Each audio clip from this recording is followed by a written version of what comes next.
I'm Kevin Casey. I'm a professional mixed martial arts fighter. And right now, what I'm about to do is issue a warning out to all other competitors. I don't want overs. I just expect them to happen. Fatty's gonna fatty is real. Oh, give me fucking truth, baby. Come on. Let's go. How have I been this successful in life? Ladies and gentlemen, we are back with another edition of the MMA Analysis Podcast. Gonna be a fun one tonight.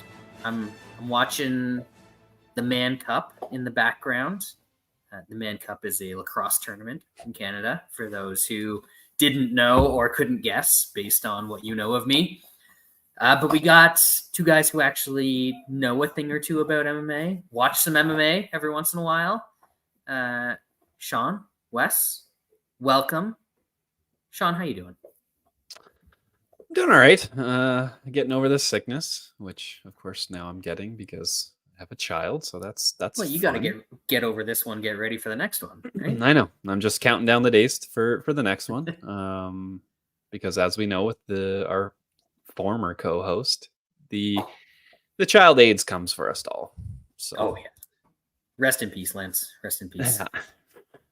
But yeah, I'm other than that doing good. I had to give some money back last time after I won 2 events in a row. So, that's kind of the way she goes this year. But I'll probably lose my shirt and continue to lose to the clown on this one this week. So it should be fun. You know what the great thing about not betting a ton anymore is? I think I lost $100 on Andrade last week and $50 on a round robin of a bunch of the shit that I said last week. And it's $150. Yeah. So, Wes, how are you doing? We're hanging in there. Finally got a new profile pic. Yeah, exactly. The discerning watcher. The listener can't tell. I mean, they can now because we're talking about it. But the discerning watcher will notice that Wesley's rocking the Pleasure Man. So the happy. I do have the old cam on this shitty laptop because I'm having to rebuild my PC, but I'm getting over the sickness myself. So tonight was not the night for the old man to be on camera. So we just do a little Pleasure Man pick up there. We don't want that Tito voodoo on us tonight with after that ass shit kicking we saw the orange turd take last night. So we'll just keep Tito's energy away and here to talk some fights. Hopefully this card's a little bit better action wise than that shit stain we got last week. So yeah. I will say, I don't want to say I'm an unbiased observer because I'm biased, but I watched some of the debate. I can't vote, so I can't pick one or the other. But I think obviously Trump is a fucking moron and getting into Donnie dementia status. Yeah. But I think that the folks on the left, those far leftists, they're a little bit too optimistic about how he lost. Because from what I watched, he lost in the way that will appeal to the people that will vote for him or possibly are undecided. So let's not go too nuts. He's a fucking psychopath and nobody should vote for him. But y'all have a fucked up country, and almost half of it's willing to vote for him. So, yeah, I mean, look, for my non-political science degree having asked, this shit is gonna come down to the margins again, which is a sad fucking state of affairs. But it is. It's literally gonna be decided by about 75, 100,000 people in 3 or 4 states. That's it, and that's because we have made it to where landmass votes over people, straight up. That is what our country is built on. The people, the vast land of Wyoming, their votes count more than, say, people in California. Like that's what we're built on. They have more representation in Montana than the people in California do. We built that way back in the day. It's goes back to racism, how this country was built on. That the electoral college is built on racism as well. But like people should like chill out, you know. And I still think that like Kamala Harris is a flawed candidate. One and two, she's still a black woman. Like I don't think people understand the levels of racism, not just this country. How many people but that disqualifies her? they immediately did. And like the way woman, too many people. The woman part disqualifies her to some people on the left. They won't admit it, but there is like high levels of misogyny on people in the Democratic Party. Still to this day, that's just a way of life. You know, they knows no political lines. Racism and misogyny knows no political lines, and it's worldwide. Like we're known for it. Don't get me wrong, but like y'all got tons of racist pieces of shit up in Canada too. Like it's everywhere. We're dangerously close to the waters that you guys are in right now as well. So we'll move on from misogyny to misogyny. The NFL was back last weekend, and Deshaun Watson looks like he needs some misogyny because that dude sucks, Wes. Did you see? I wish he would just be arrested. Like, there's another chick that came out this week that's, accusing me of sexual assault. I'm like, just arrest this dude and get him away from fucking our team. The worst Please contract. Arrest him. Maybe the worst Does the contract. Is the contract still valid if he's in prison? If he's an indicted, convicted felon?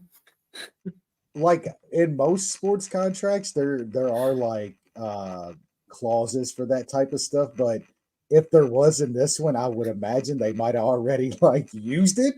So I'm not sure that there's like a behavioral clause or something in this. And they owe it, man, like 175 million guaranteed over like the next 3 years. That's like they've done maneuvered around with the cap and shit the past 2 years with it to where there's no more maneuvering. He's like 60 or 70 million dollars against our cap every year for like the next 3 years. It's insanity, bro. It's the worst contract in football. It's going to waste a generational defensive player and coaching staff. This guy's going to literally waste it. Period. Yeah. Myles Garrett's going to take his helmet off and the Lions hit got people like with one of it to try and get out of there. The Lions got one of the best teams in football, which makes you even feel more disgusted as a Browns fan because that shit franchise is rolling and we just shoot ourselves in the foot. Like, y'all are great. Franchise, baby. That team's great, dog. Like, it's very, very, very good. Very good. It's so good that this will be the first year in, like, probably since one of the COVID years, but prior to that, like, several years that I will not be going to a Lions game because the prices have gotten ridiculous. They're actually good. They're actually good, huh? Yeah. Anyway, we're here to talk about, we talked about some other stuff. We're here to talk about MMA. We had a card last week, allegedly. I watched 2 fights. We'll get into that. And we've got an ode to Saudi Arabia coming up this weekend. The Riyadh season UFC 306. I know we're all looking forward to the UFC bone saw, as Sean would say. We're ready. But last weekend, we were in the warehouse for a fat lightweight fighting at welterweight and some other stuff on the card as well. You guys will have to guide me through a lot of this because, as I said, didn't watch much of it. Sean Brady, unanimous decision over Gilbert Burns in the main event. Sean, anything here? Yeah, I did end up betting Brady. I know we talked you off of betting Burns, so glad we saved you some money there. Brady was just better. I mean, it was good that he showed pretty good cardio. That chin is still probably a little suspect. But dude's a great grappler. It was a good performance after a bit of a letdown spot, but I guess it was 2 fights ago that he let down against Bilal. But I think this kind of more talks about what Gilbert Burns is in this day and age, and he just got old. I mean, he's still An got old some fat skills. lightweight. Yeah, he's 38. He's more of a trainer now than a fighter, and that's probably a good idea because continuing to take brain damage is probably not worth the money that he's getting paid. So, as someone who did not watch the fight, you said that it kind of confirms or shows that Brady's a good grappler. Was it that, or as much what we said coming in, where we were like Burns is dangerous if he's on top of you, but if you're on top of him, he just doesn't really do anything. No, it just showed that Brady can.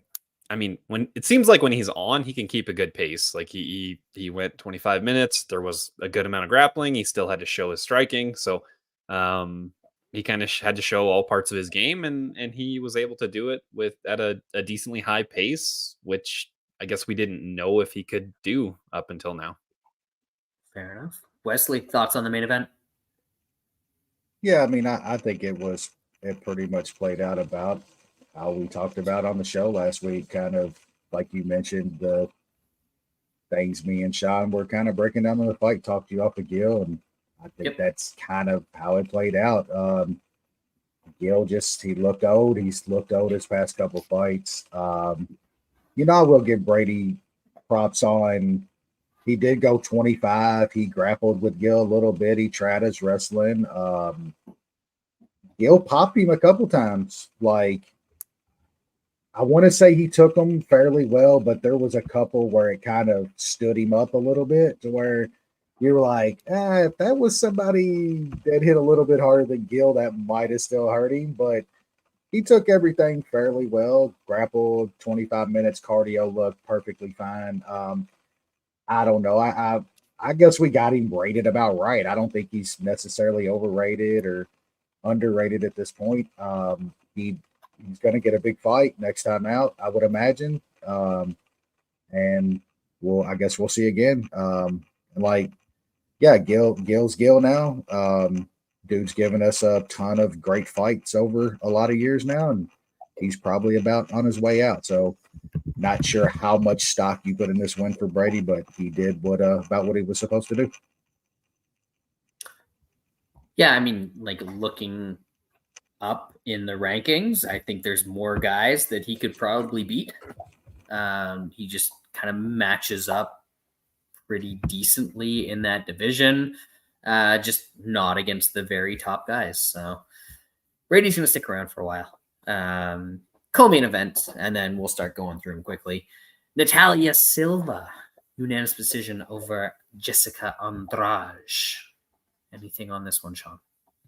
I think we were all on Andrade on this one. At that big of a price, I think it was worth a shot. But Silva showed, she can fight going backwards, which a lot of fighters, both male and female, can't do. And Andrade pressured her the whole fucking time, and she didn't crumble. She was able to pick her shots and land some good stuff, some spinning stuff.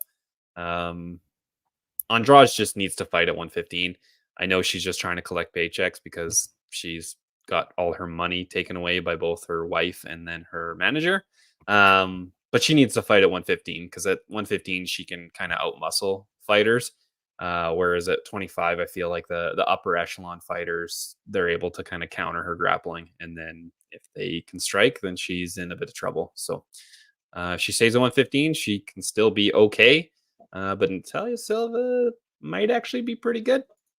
Future champ, just like I always said. Wes? Yeah, I mean, I'm not sure how many 115 chicks are taking what Andrade landed on that woman in that fight, because Andrade fucking landed some bombs on her. I give her props. She took all that, was getting walked the entire fight, and moved. Was constantly moving, circling out, trying to get away from the power. And man, to do that for 15 minutes under that kind of pressure, I thought she looked impressive. I know it's Andrade moving up, and we even mentioned that when we bet her. And I don't think Andrade looked bad. She did exactly what she wanted to do in that fight. She got off in that fight. There's been fights where Andrade just wouldn't throw enough, would just follow him around. She was throwing bungalow. She got everything off that she wanted to. I thought she probably, what was it, the second or the first or the second round, she probably won. That fight was up in the third round, and Silva landed, was it an elbow that she landed on Andrade at one point, and hurt her bad in the third, and completely took over from there. That was an impressive performance. I don't know if we're looking at champion or something, but I think you got to give her a props on that performance, because she had a dangerous fucking person in front of her, and she looked pretty good. There you have it.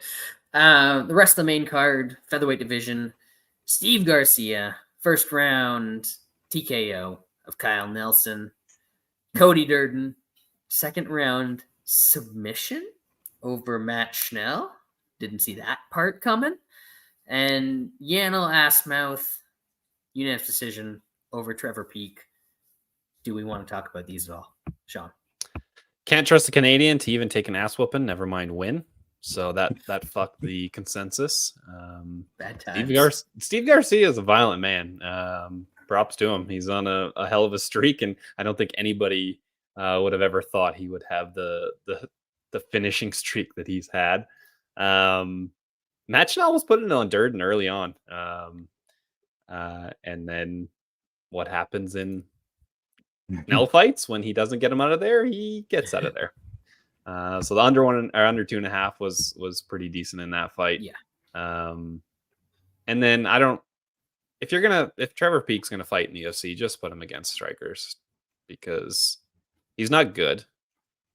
And if you're gonna put him against grapplers, he's gonna get out grappled. So at least have some fun and just match him with guys that have no grappling, because then you'll actually have a fun fight. Wes. Yeah, I mean, Nelson gives up control on the mat, and I think that if he just holds that for the rest of the first round, just works the back and tries to do nothing, we probably get that over in the second. Steve Garcia is fucking violent, man. Nelson's tough. We bet that bet because Nelson's a tough guy, and Garcia's smoking it's who's he smoking though. We got to be realistic here. The guy's on a hell of a streak, but man, he's beating some I wouldn't say trash cans, but he's beating who they match him up with. Yeah, I'll give he's getting him out of there quick. So I mean, step up time for sure. But lost that over the under in the Schnell fight. We're back and keep Schnell around, keep Durden around. We'll keep taking their under 2.5s. Schnell looking fantastic in the first round. I got not a big bet, but I got money on a big line on Schnell. I'm like, damn, this is actually looking pretty good. And then dude immediately just dives face first into a ninja choke and just gets fucking highlight reeled by Cody Durden. Absolutely. So he didn't even get rocked or anything before that. No, he started the round and went right into him fucking head first, and Durden just grabbed him and wrapped his fucking arms around his neck, choked him dead. Highlight reel choked out. Peak Schnell is back. We need to just keep this rolling. And I saw the very, when you see the highlights and you see the very end where it's the last 3 seconds before the guy submits. So I only saw the choke. I didn't see that absolutely nothing set it up. Yeah. It was actually fucking hilarious how dumb that was. Yeah, and then Peak Peak's fault is his fault too. You're not some technical dude. Stop trying to be safe and be in fights. Go throw down. If you get finished, you get finished. You gotta. We say this about a few guys. That's you either gonna finish a dude or get out of there. You ain't that good. You need to go in there and just throw down, bro. Yeah, and that's part of his brand too. We don't want. You're not gonna win a title. Just be fun. We don't want the guy that's only going to be exciting unless he's going to lose. Somebody posted him throwing the hammer fist feint Well, he was fainting with it, like in other fights, like just doing dumb shit, fun shit that we're gonna remember. We're gonna meme on the internet. Like that's when people want you to stick around, dog. Not doing dumb shit like this, being safe and trying to wrestle and shit. What are you doing? You're not making enough money to do it that way. No. All right, rest of the card. Prelims, Chris Padilla with the doctor stoppage TKO over my boy Rangju. Isaac the Bulgarian, second round, 4 minutes, 19 seconds. So the over 1.5 that you guys talked about. Banger over Brendan Marat. Andre Lima, unanimous decision over Felipe Dos Santos. Gabriel Santos, unanimous decision over the Yizza. And then the 2 fights that I saw, some of the most ridiculously egregious uncalled cheating that I've ever seen in a fight, resulting in Jacqueline Amorim getting a first-round submission over the stripper, Vanessa Demopoulos. And it's just a fucking atrocious fight from Andre Petrosky and Dylan Budka. Just those two, like I saw, that's when I tuned in. I saw those two. I was just like, fuck it. Like I got better shit to do on a Saturday and I didn't watch anything else. And that is the way that I'm consuming MMA these days. And to kick off the night, Nathan Fletcher, arm triangle in the second round over my boy Ziggy Rigamortis. Sean, prelim thoughts. Sick elbow by Padilla. Anytime you give a guy multiple face fractures with an elbow, it's pretty sweet, especially when it's a standing elbow. Hilarious that Bulgarian couldn't get Marat out of there. I mean, props to Marat. He's fucking not good, but he didn't just lay down there. I mean, he did lay down, but he didn't give up right away. So I pansied out and didn't take any of that, over 1.5 or even fight start round 2. So of course it won. Gabriel Santos, sick up kick. That was pretty, or front kick. I mean, yeah, that was pretty greasy. The cheating by Amorim, but this is MMA. If you're not cheating, you're not trying. I can't fault it. That is our motto on here. So I had the over 2.5 in the parlay.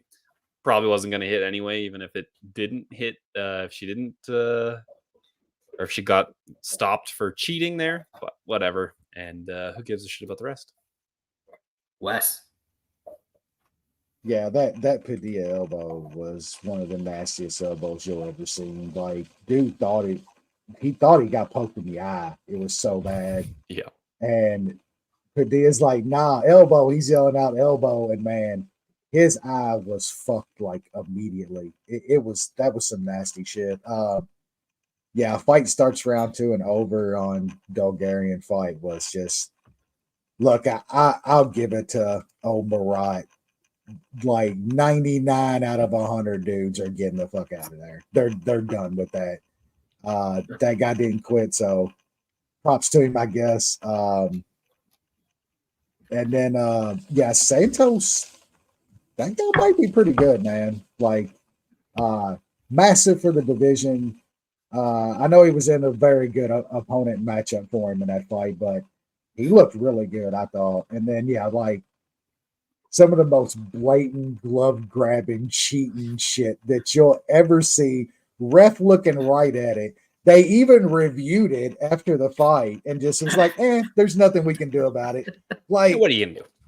I mean, I get it. It's MMA and we make fun of this shit and stuff, but like, don't claim to be like some sport competition shit when it's cage grabs and nut kicks and eye pokes and glove grabs. Every card, literally every single card, this shit happens with no repercussions. It's pretty funny. It's actually pretty funny. And Petrosky, goddamn man, like I know you're trying to get wins and shit here, but you got D1 Petrosky on. You're getting takedowns. There was 17 times he could have went for a fucking arm triangle choke or something in that fight and was never even thinking about it. I know after the fight he was talking about old boy missing weight and shit like that. So beat his ass, dude. You know what I'm saying? Like, he literally looked dead on the on the Yeah. scales, and you couldn't put him away. That's not that, great. yeah. And I will say I've lost the tough edge. I gotta quit. I gotta quit betting these tough fights. I don't have the edge anymore there. It's just all these same fucking guys and stuff, man. It's You know what you got to quit doing is just watching tough. Mm. man, Problem solved. you know how you watch a really bad TV show and you're like, I'm making it to the end of this motherfucker. Like, there's only ever been one TV show that I've started in my life that I never finished, and that was The Walking Dead. I literally couldn't do like 17 more seasons of The Walking. I had to get out. No other series. I watched like 15 seasons of 24 and shit, man. Like the worst stuff you could ever imagine. I feel like that with Tough. I'm so invested for like 15 years now. I can't quit it. I can't do it at this point. It's a bad marriage. It's been 20 years. 20 years of Tough. At least at this point, I just fast forward to the fights. You know what I'm saying? Like, I barely watch any of it. Yeah. I mainly just watch the fight and move on. Not really any different than Contender Series. Yep. Yeah. In that sense. I'm the exact opposite of Wes. Even my favorite TV show of all time, Scrubs, excellent show. Yep. I still, to this day, have not watched the final season of it because they did some like bullshit with like characters going back to med school or something dumb. I watched it. I watched that shitty season multiple times. Yeah, I have too. I've seen it like a few times. I've seen this show like a few times. If it's something, even if I love it, even if it's something that I love, I'm not gonna do it. I'm not gonna do it. Community was like that too. Like Community's got so fucking bad. That excellent show that just got, oh my god, so bad. It was tough to stick around. Speaking of so bad, UFC 306, the Noche, baby. Here we go. Sponsored by the Bonesaw Regimen themselves. It's incredible stuff. We've got an fake Irish dude against Georgian, country not state, fella in the Mexican honor whatever tribute to Mexico main event. Makes sense. Sure. Yeah. Then we've got some women's flyweights in the co-main event and a Brazilian and American who sound like they've got Mexican kind of names in the third fight. Because the UFC loves Mexico, you know, which is why they're holding this card in Vegas. And then the rest of the card gets Mexican, and you kind of understand why it can't be any better than this.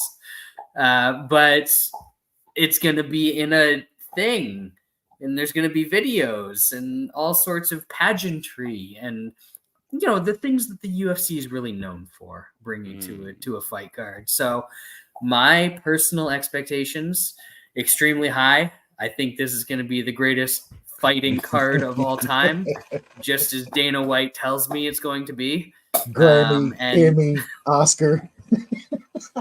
And if it's not that, if this UFC card does not win an Emmy for best sports production, then I'm just gonna have to stop watching MMA because maybe it's not what I thought it was all along.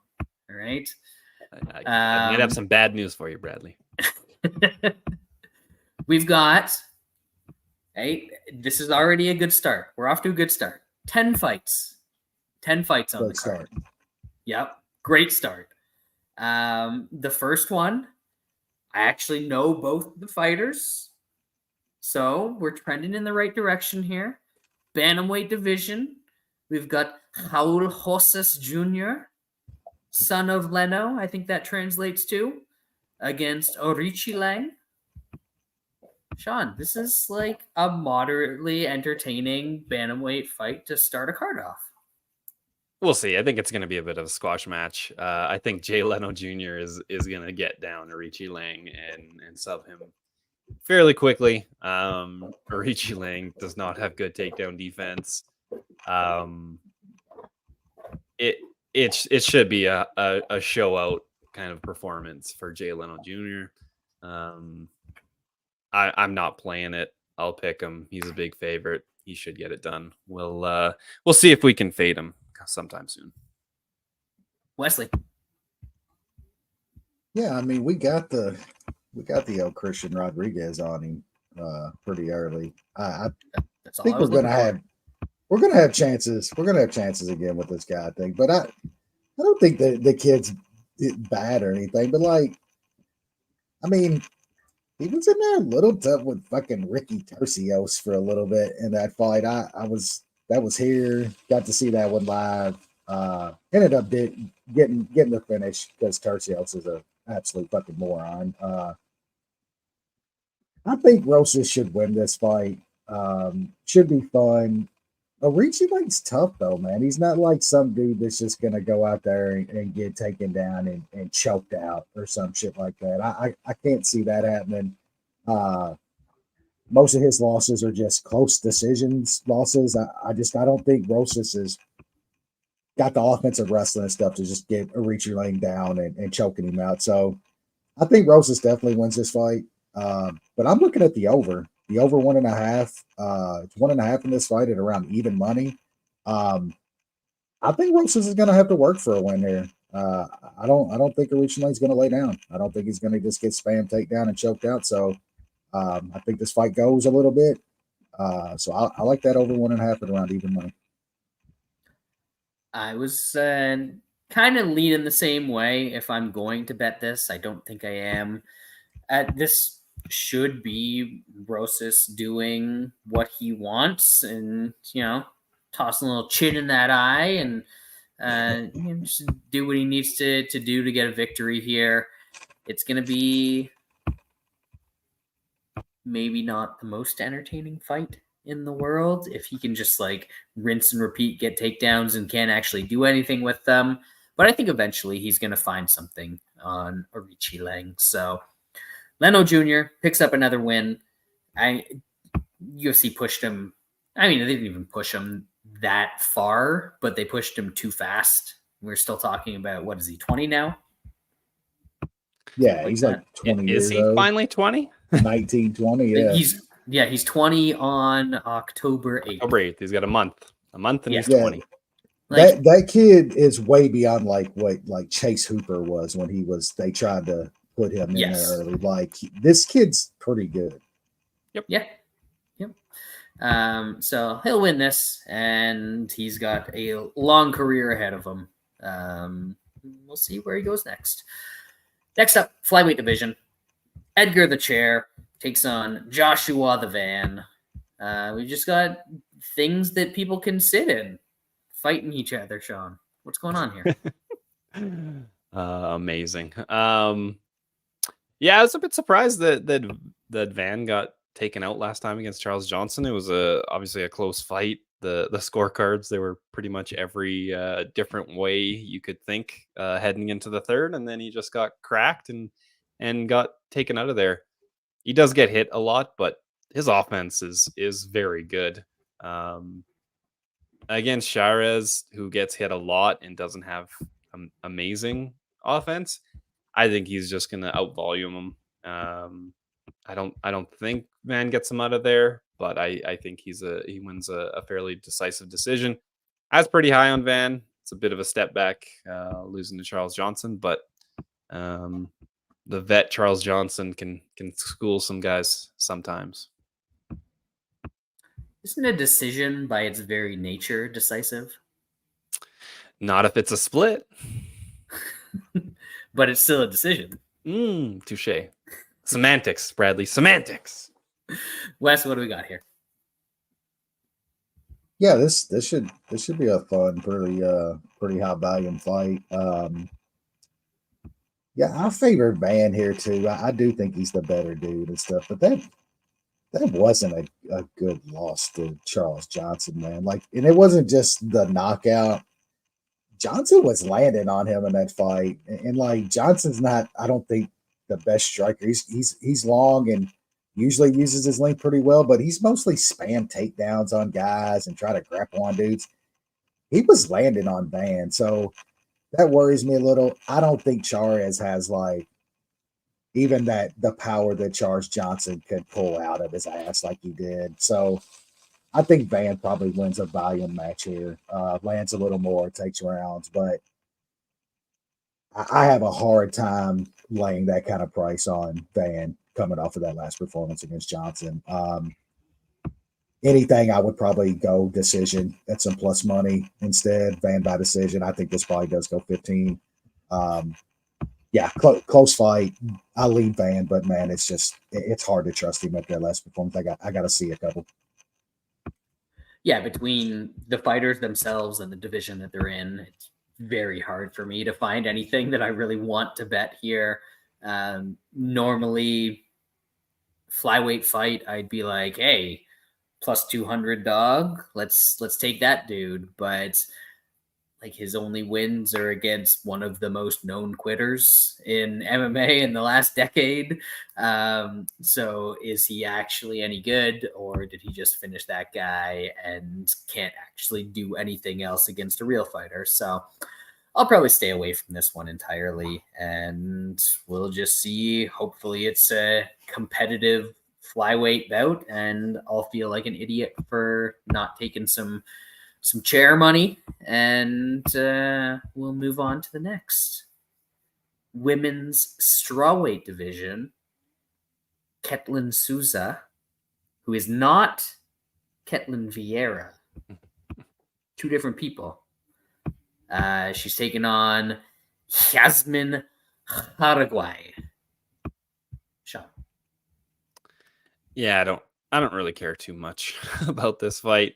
Fair. Borgi probably just out volumes Souza. It's probably going to be boring. Probably goes to decision. Over 2.5. If you look like some chalk, it's like minus 275 in some places. Are we bringing back fucking women's over 2.5? It didn't work last week, so maybe I need to double down and take it this week. Let's do. Wes, what do you got? Yeah, not too much as well. I don't know. This is probably 15 minutes of very boring stuff. Definitely gonna pick the dog and Toutmaster, even though it really doesn't matter anymore because of having probably my worst year picking fights on that in a decade. So I'm completely out of that. But man, this is like over minus 400 now on a fight that's probably going to hit the cards. That's just kind of crazy to me. Yeah, I'd like to do something with that over, but I don't know now, man. You get enticed by that minus 200 and something on a women's over now. But man, there's just a lot of like very bad chicks that just like get called into dumb shit now. So it's so hard to trust those anymore as well. So this is probably just a complete pass for me. Yeah, I have no opinion on this fight, but I'm just reading through the records, and the UFC wins between these two fighters are Marnik Mann, Sam Hughes, Estela Nunez, and something called Yasmin Lucindo. Just cranking out those top level wins these two fighters are, which is why they deserve to be on the greatest fight card of all time. So kudos to them. And we'll move on to the lightweight division where Manuel Torres is taking on Ignacio Bahamondes. Lots of Eds here, Sean. This should be a fun one. These guys throw a shit ton of volume. Both of them are above 7 strikes landed per minute. That being said, neither of them have been finished by TKO. So I don't know who's going to win. Over 1.5 is like a pick 'em. These guys, let's get stereotypical. These guys might have the Mexican durability in the good way. They do throw shit tons of volume and violence the other way. Obviously, Torres has 4 first-round finishes, including his Contender Series fight. Bahamondes can have that tall guy defense at times, but dude can take a pretty big ass whooping, even with that tall guy defense. So I think I'm gonna play the over 1.5 at a pick'em, and I will take Manuel Torres to get a finish maybe later in the second or early in the third, maybe. We'll see. Luke, we're all feeling the Mexican pride, or as former UFC champion Cain Velasquez might put it, across his chest, brown pride. We're all feeling that brown pride this weekend. Wes, what do you got in this one? Also, Sean, one of these dudes is Chilean. I'm not sure if you knew that. They're not just both Mexican tough guys. I mean, all right. Geez. Hispanic is that better? Is Chilean Hispanic or not? Save the they all look the same below the equator, don't they, Sean? Oh, good stuff. I'm with Sean on this one. I actually am looking at that over 1.5 as well, but I don't. We should be hoping for like a later second round Torres like finish, because I think if he's finishing this motherfucker, it's like early. I think we're hoping on this over. It's just gonna get sloppy. Later, and it's gonna probably go to 15. You're gonna hope it goes 15. Torres is violent, but the old Baja man, I think like when he has guys like that in front of him, he tries to be more like he'll slow a fight down. He'll try to get a hold of him more. Stays at distance. He definitely tall guy, but he will stay at distance and try to throw some kicks and shit and keep that distance and stuff. So if we can keep Torres off of us for just a little bit, I like the over as well. I'm going to go a little over 1.5. I think the Baja man can slow this fight down in the first round and at least get this into the second, and hopefully Torres doesn't catch something crazy. I do lean Torres in the fight, though. That's what's tough about the bet, because I do lean Torres in the fight, and I think he's got a really good chance at an early finish. But just the matchup on the other side, the Baja man can definitely slow this down, and I hope Torres doesn't finish him in the first round. If he doesn't, I think it's got a good shot at catching. Yeah, I think you're both a little out there on this one, because like if you think Torres wins the fight, you can't think it goes over 1.5 rounds. I know. It just doesn't add up compared to what we've seen out of him at all. I think he's had one fight that he's won that's gone to decision, and it was a split decision against some bum back in the Mexican regional scene. I think he's better than the Baja man, but I think Baja man could slow the fight down early. But I still think Torres is more than capable of finishing him in the second or third round. Like, absolutely. Torres has been out of the first round once, and that was a 3-round decision. I know. This is going to be terrifying.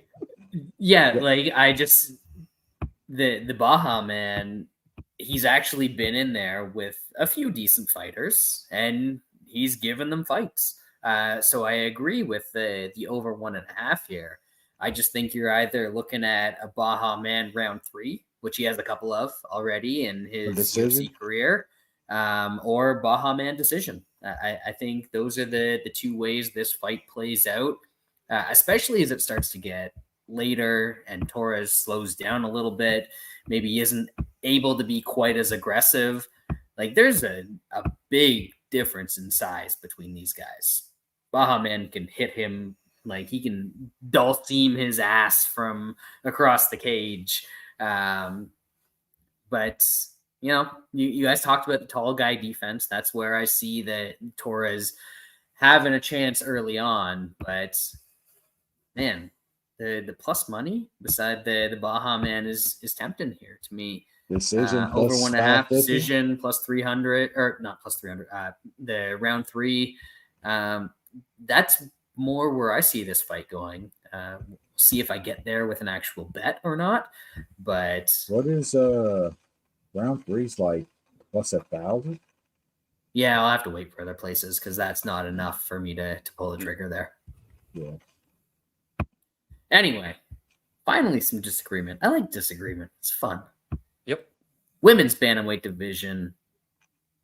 Irene Aldana, former UFC title contender, against Norma, the dump truck Dumont.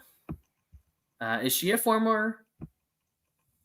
No, she's never fought for a title, has she? She might have, for all I know these days. Seems like she would have, but I don't think she has. No. Sean. No. She nobody gave a shit enough to give her a title fight at 145. Yeah, this is gonna be a terrible fight. Dump truck. Over 2.5 minus 450. This is going long and it's gonna be boring. I think Dumont gets some takedowns and lays on her for a bit, and it's gonna go 15 minutes, and it's gonna be a good palate cleanser before the pay-per-view. Yeah, these are the fights that they want to put to draw people in.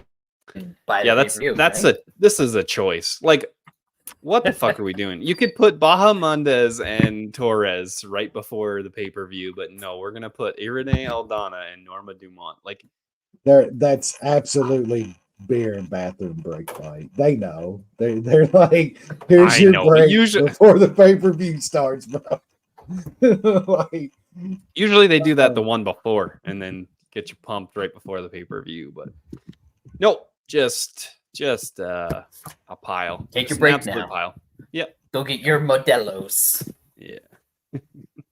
Wes? I mean, even this fight, I get you got to get Aldana on the card, but man, just the hype and surrounding that they're trying to hype of this card, and this is the sort of fight you get. It's just, yeah, Dumont, some takedowns, decisions, plus 135. You get play anything on this, it's probably. I'm just gonna pass and be ready for the pay-per-view. That is the right call. I will do the same. Like, it's even a pick 'em, so you can't even just be like, "Oh, I'm going to bet the dog." But worst kind of fight. Worst kind. Anyway, we're gonna move it up to the main card for a much better fight.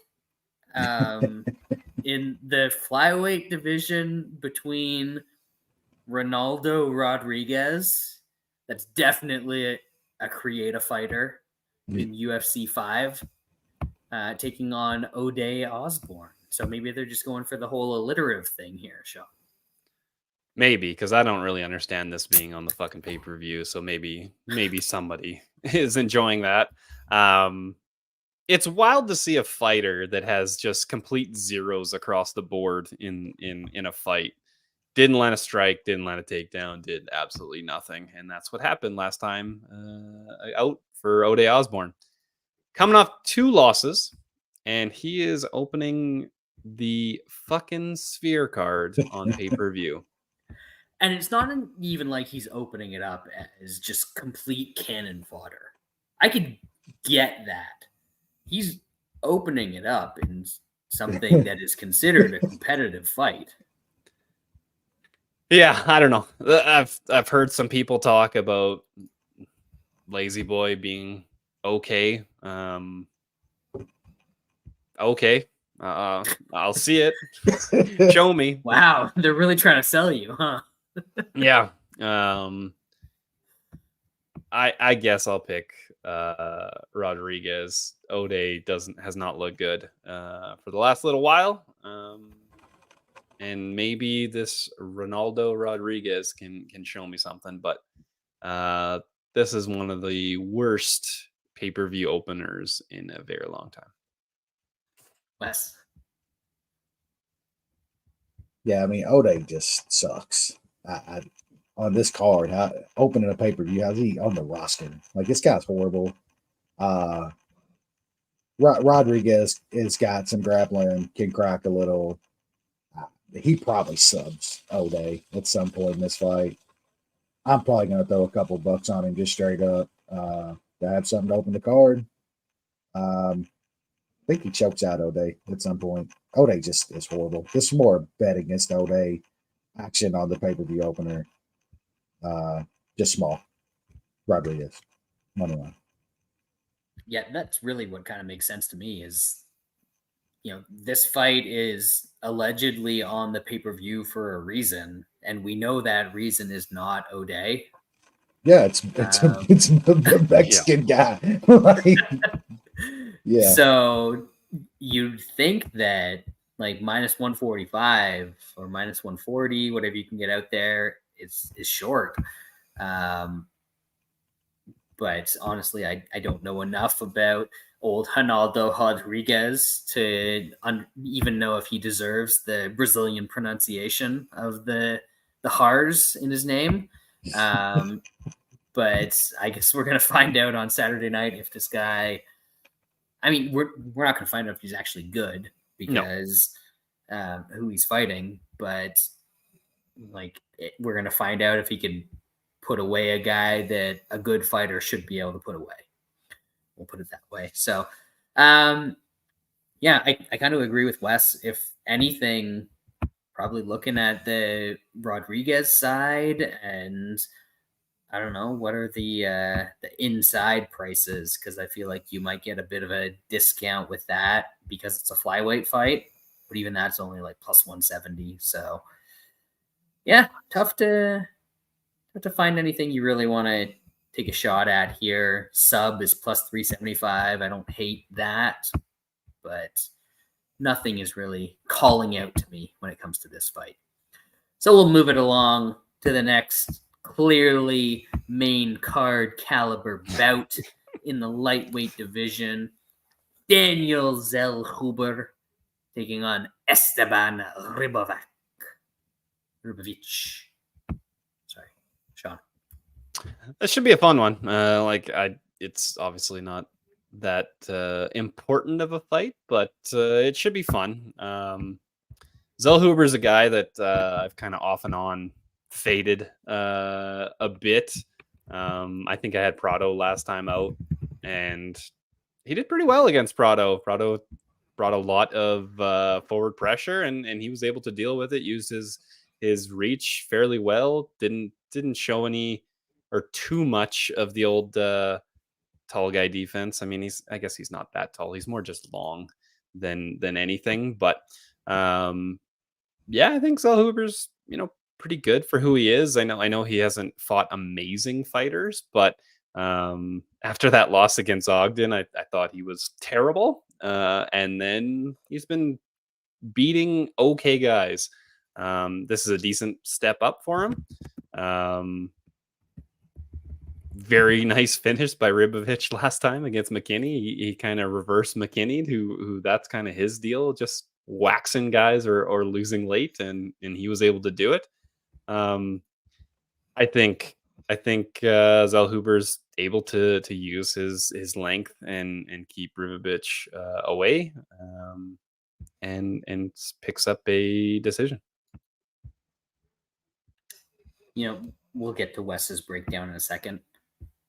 But once upon a time, I know a guy who picked Zellhuber as his breakout fighter of the year.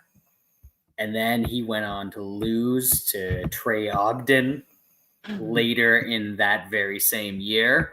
And now that particular person, don't want to name any names, wants all the worst things in the world for Daniel Zellhuber. But Wes, let's get to your breakdown here. And wait. Sorry, one more thing. Steve, you had me hoping that there was a new Bear Jew fight that was about to happen. And I looked it up. And you found out what it was? I went to old Paul Craig on the Tapology, and there was no fight booked, and you broke my heart, Steve. It's rumors. It's rumors so far. Wes, break down Zellhuber and this other guy. Yeah, I don't have too much to add to what Sean said. I've been back and forth on Zellhuber as well. He's looked fairly good as of late against some decent comp. I'm not sure what to make of Reberich's win over McKinney. Insane finish, but just sort of some kind of fluky stuff. But I kind of lean Zellhuber here. I think he can keep this on the feet. He does have like some great length, uses it well. I feel like it's just a close fight though, man, and that's a long line on a dude who you think is going to be in like a fairly close, sort of probably mostly kickboxing match. So, do lean Zellhuber. If I was to put anything on this fight, it'd probably be him by decision. You can get that at like plus 135. That cuts off about $1.50 of that price. The over is upwards of minus 200, so they think this is going to go 15 minutes. If you lean his way, it's probably by decision. So probably nothing I'm gonna take, but that's how I lean. Close fight though, very close fight. Yeah, I'm pretty much in line with Wes here. I think Zellhuber wins the decision, and he's not the most exciting guy. I was the person that picked him as the breakthrough fighter. We got that. We got that, Brad. Yeah, not sure if anybody picked up on that, but yeah, I don't trust him still at this point. I'm not sure if that's like strictly because of the Ogden fight or just the way that in even a fight like this where his opponent like Ribovich is probably going to be going for it most of the time because he's got no other choice. He's still not going to, like, I'm not predicting that he's going to get a finish.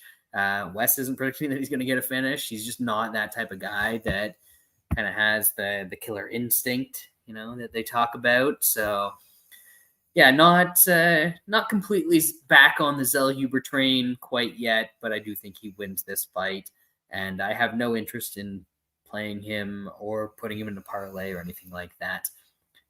And now we get to the good part of the card. Featherweight division. Diego Lopez, Brian Ortega. Sean, first of all, who are the Mexicans going to cheer for? They're going to just be confused. Be like, we got this American, we got this Brazilian. I don't know. That's a tough question. I actually don't know. Maybe they'll just cheer for violence, which they'll probably get in this fight. It's a weird fight because, you know, the first time this was booked, before it was booked, Ortega was talking about going to 155. They kind of booked this fight anyway to try to prop up that card, and then it falls through and really late notice. I don't know exactly what it was, but I don't know if it was weight cutting or just, I know Ortega was in rough shape and they had to cancel it. I don't really fault Diego Lopez for his performance against Dan Ige. Anytime you fight a guy on like 24 hours notice against a completely different fighter, I just kind of throw that out in the window. He won. It still wasn't bad for all the situations surrounding it. It was he still won. It's just I wouldn't put too much. Some people are downplaying kind of. Maybe he's not that good. Maybe he's got hyped up too much. I don't know, but Ortega is such a fucking question mark because he, for the most part, in most of his UFC fights in his career, has not looked good for probably 80 to 90% of the fights. He obviously last time out got smoked by Yair in the first round, and then Yair gassed and was able to take over. Then he had the injury, whatever. Volk kind of smoked him, but he had that, guillotine that came out of nowhere. He almost did a fucking Ortega, yeah. He came out and smoked Korean Zombie. So that was the good performance. Get smoked by Max. Edgar was kind of washed at that point. He got him out of there. And then there was that 3-fight run where basically he had a third round finish that he needed to finish to win the fight. And he did it. So, props to him. He has that capability. But I don't know. It's hard for me to just bank on a guy that's losing most of these rounds. He's obviously a very skilled fighter, but I don't know. He's got a lot of going on in his life. I think he's kind of cleaned that up recently, but um, Diego Lopez is very fucking good. Um, I think he's gonna take it to Ortega. Ortega, for the most part, has been extremely durable in his career. I think I'd probably look at, over 1.5 is like minus 240 at one of the books. We'll see what some other ones open that at. It's a bit safer than the 2.5. But I would look more the over than playing aside, because Ortega just has that in him. He has finishing capability at any point. And Lopez is very good as well, and is obviously a pretty potent finisher. So I don't know. I haven't decided what I want to do, but it should be a fun fight. Still deciding on if I'm going to bet it. I think I'll end up picking Diego Lopez to win. Wesley. Yeah, I've become a pretty big believer in Diego Lopez. And I don't know, it's a little strange to me considering, like, if we just look back a few years, like, he didn't seem like some dude that was going to be like, I mean, they're talking him knocking on, top 5 matchups and stuff. I guess he's giving them, like, Brian Ortega's right there. Yeah. So, I mean, the kid has gotten very, very good. I know, like, at his gym, he does some coaching and shit too. I think that helps him as well. You can see the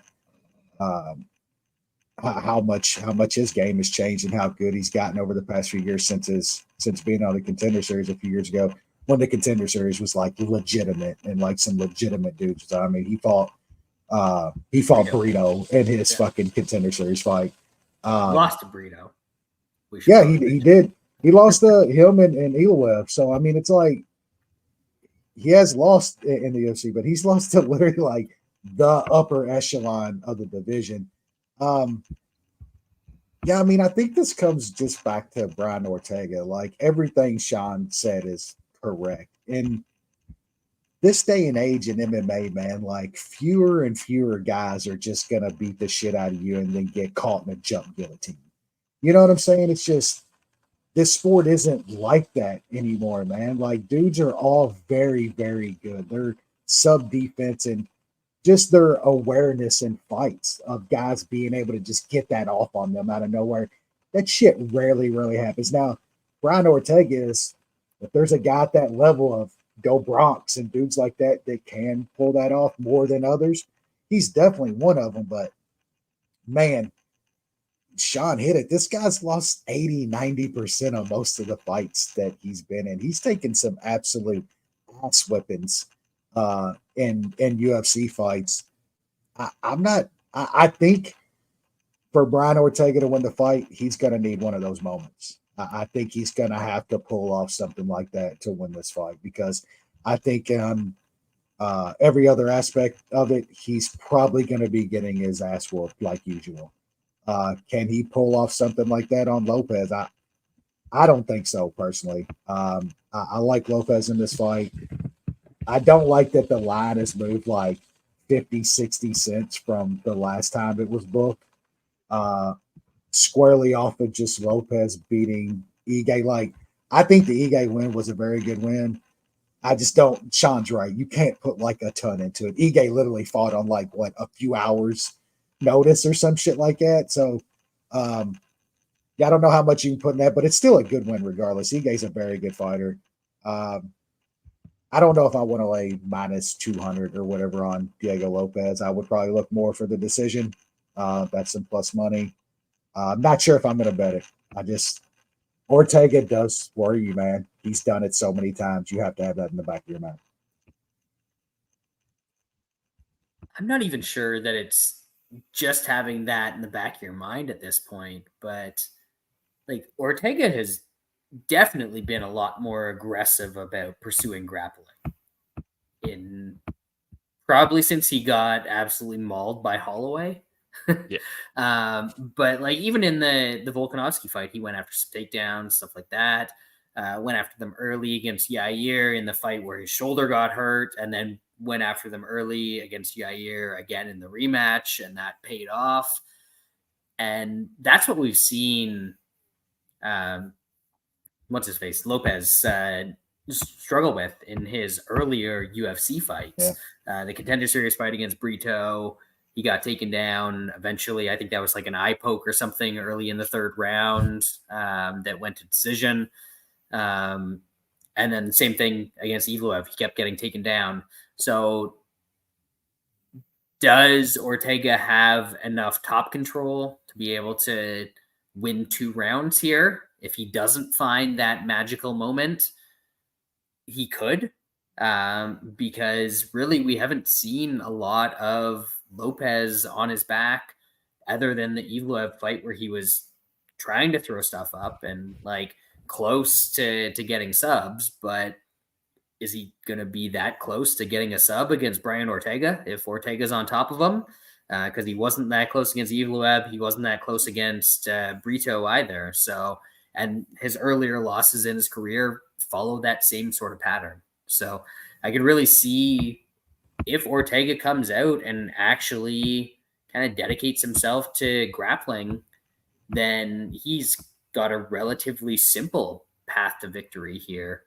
And if he doesn't do that, I mean, there's still a miracle Ortega moment that could happen somewhere in this fight. But also, aside from being aggressive, is Lopez a good striker?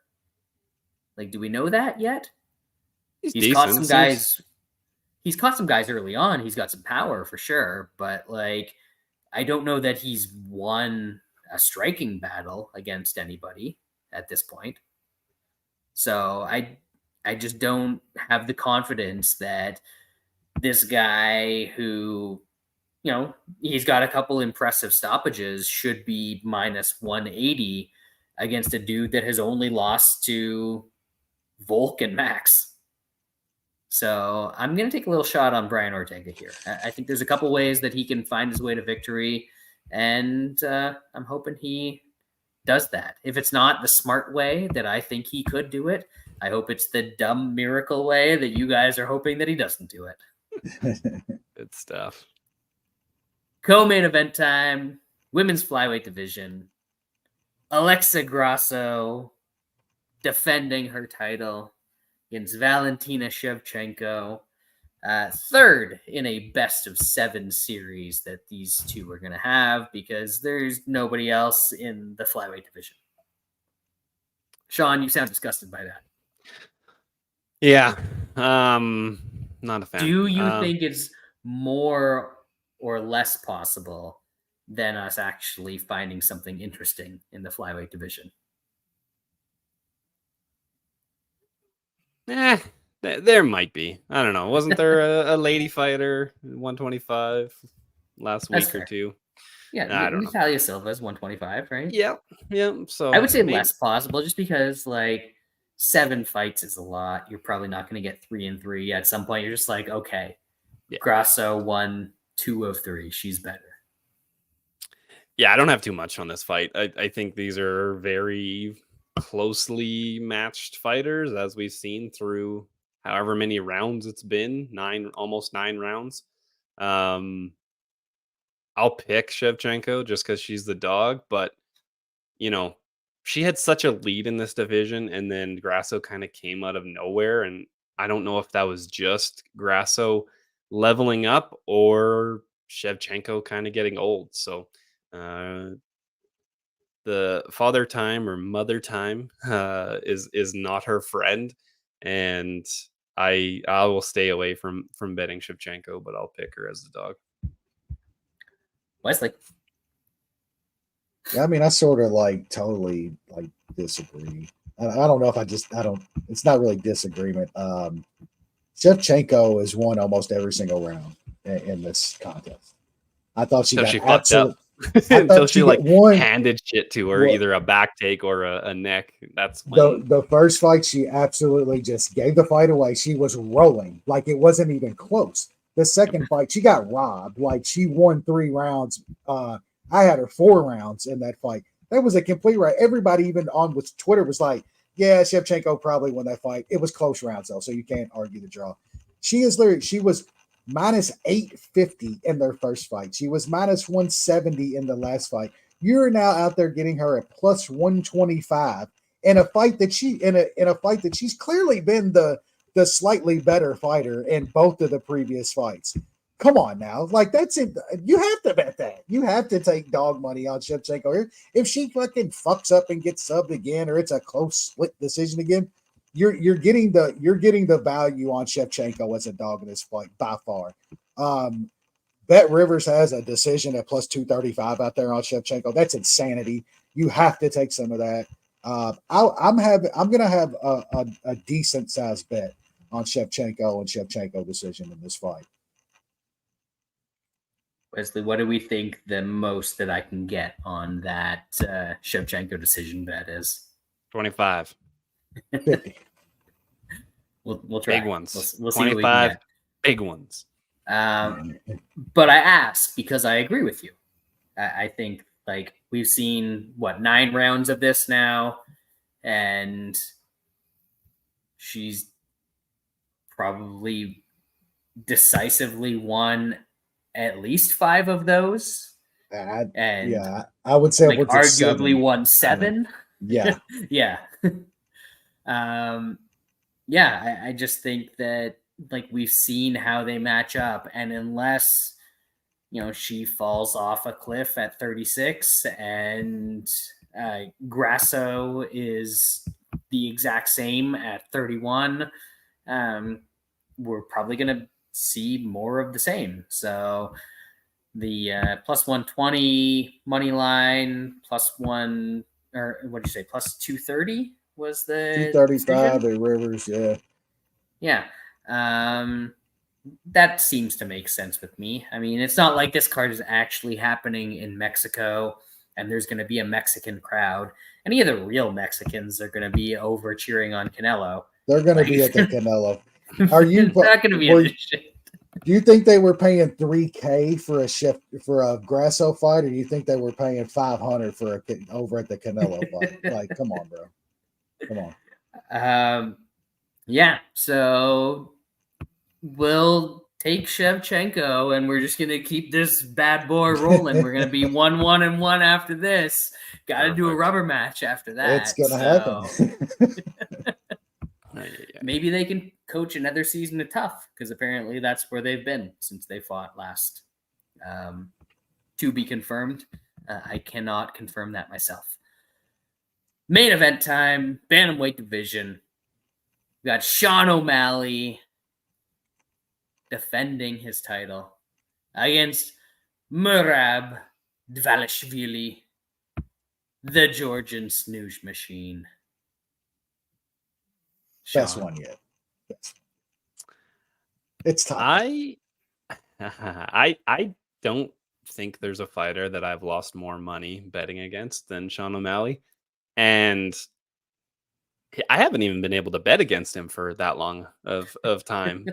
So that kind of shows you something. And we got him the first Cheeto though, so that kind of helped. That did help, but the Jan fight where I maxed it at like minus 200. Same, bro. I mean, I had a lot on Sterling and shit. Like, there's been some bad ones against this motherfucker. So I'm pot committed. So I'm putting 5 units on Merab Dvalishvili. There is some concern.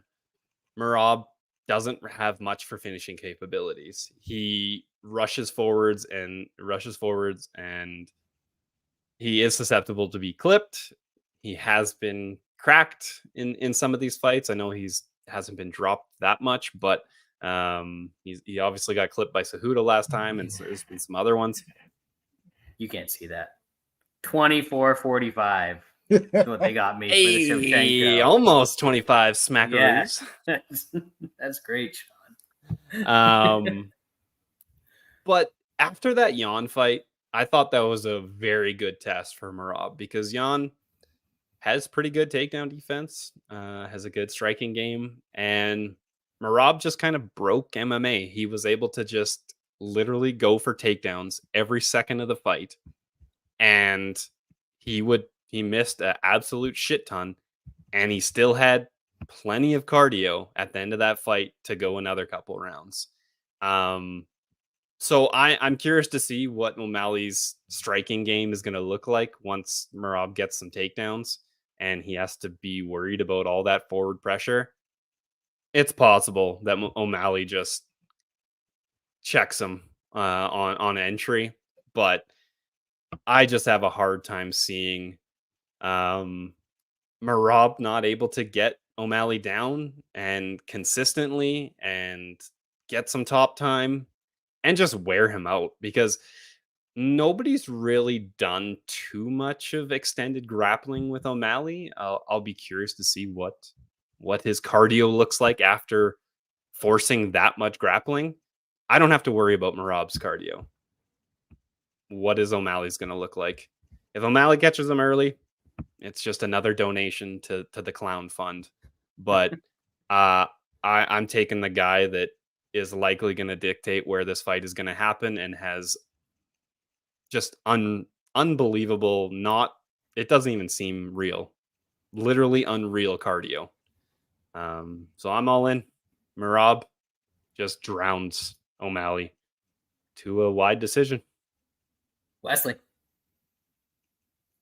Yeah, I'm sort of in the same situation at this point. The pot commit situation.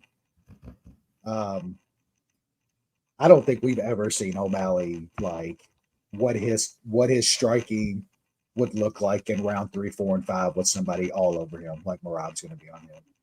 We saw him take leg kicks early on. That didn't work out well for his striking whatsoever. There's no way, like even against like Jan and Aljo and shit, the dude just got to stand at distance and do what he wanted with his striking. He was sparring. Like, it's not gonna happen in this fight. If he doesn't clip Merab on the first entry, he's grappling. Like O'Malley's gonna have to seriously grapple for the first time in his career, and we'll see how that plays out.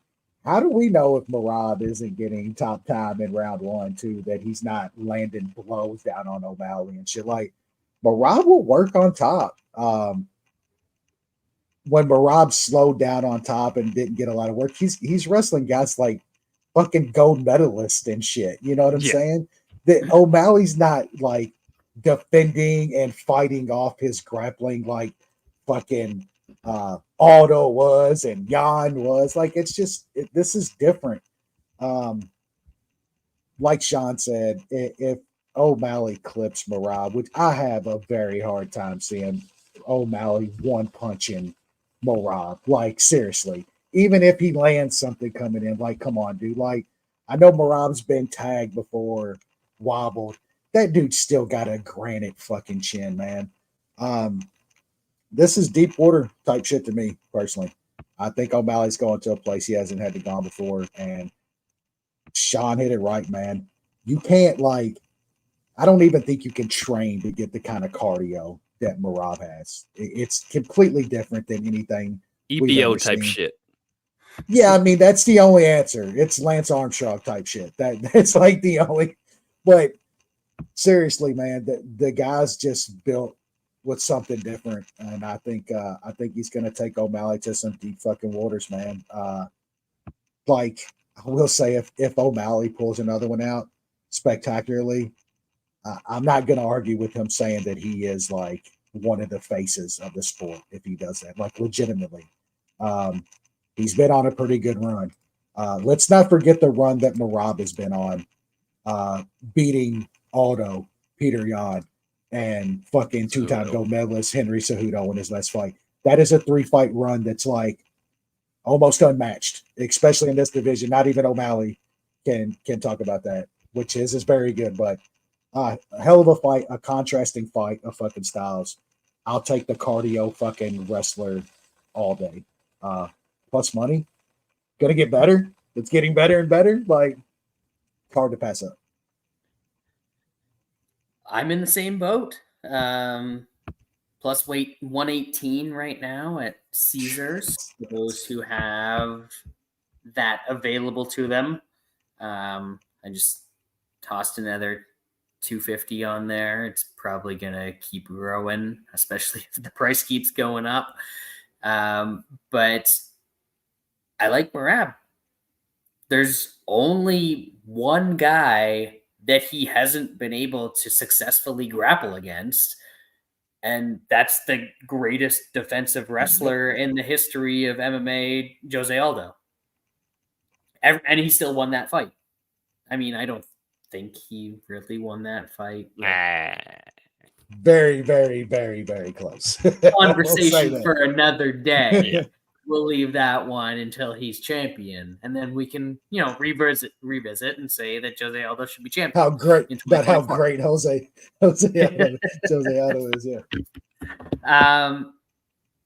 Yeah. Just nobody else has been able to stop his grappling in any way, shape, or form, because you either get taken down by him and you stay down, or you get taken down by him and you get back up and you get taken back down, because that's just what he does.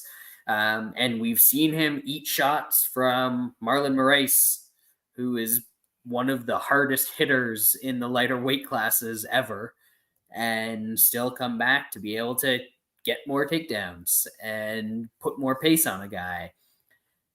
And we just, like, the Jan fight, it impressed me from O'Malley, I should say, because there have been times where I've obviously been impressed by O'Malley, and he's surpassed my expectations of what he would be. Even though he lost. Impressive in a fight that everybody thought he lost. Still impressive nonetheless, though. He was. Yeah. That was the first time I was like, oh, shit, this same. This guy's actually good at fighting. But that's just a different type of fight that he's going to see against Merab. So constantly, we've seen some good defensive grappling from him. We've seen him be aggressive from the bottom in short stints that he's been there and trying to use it to get back to his feet. And that's all well and good, but he's going to use that to get back to his feet and then get taken down again, and then get taken down again, and then get taken down again. And the one time that he was under consistent adversity throughout a fight, or not even consistent, just like adversity throughout a fight, was the first Vera fight. And he ended up quitting in that one. He got out of there. I think he's necessarily going to quit here? Probably not.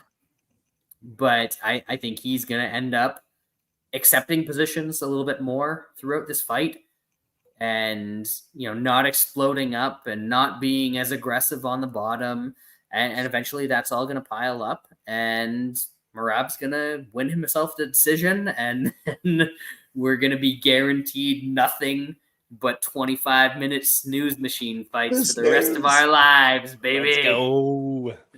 I like where. Go ahead, Wes. No, you go ahead.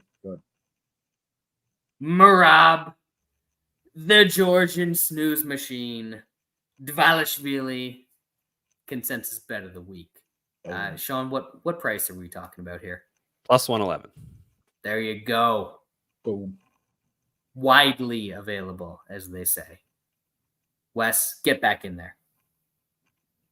Yeah, I liked what Ray Longo said to Anik and them, that Merab is gonna get punched in the face coming in. It's gonna happen. But the man's granted, and he's getting that takedown. It's gonna happen.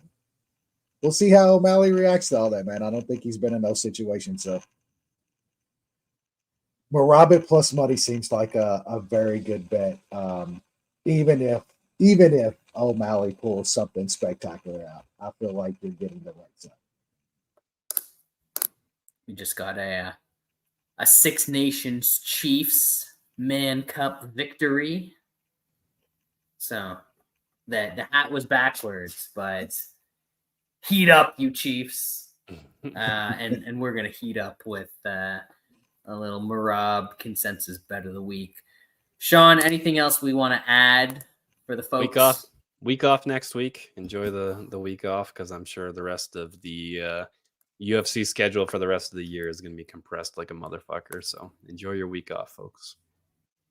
I'm not joking. If this card is bad, then like might be a 2-man show going forward.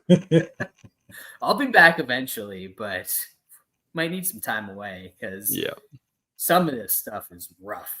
And like, I don't want to be sure. I'll be honest, listeners.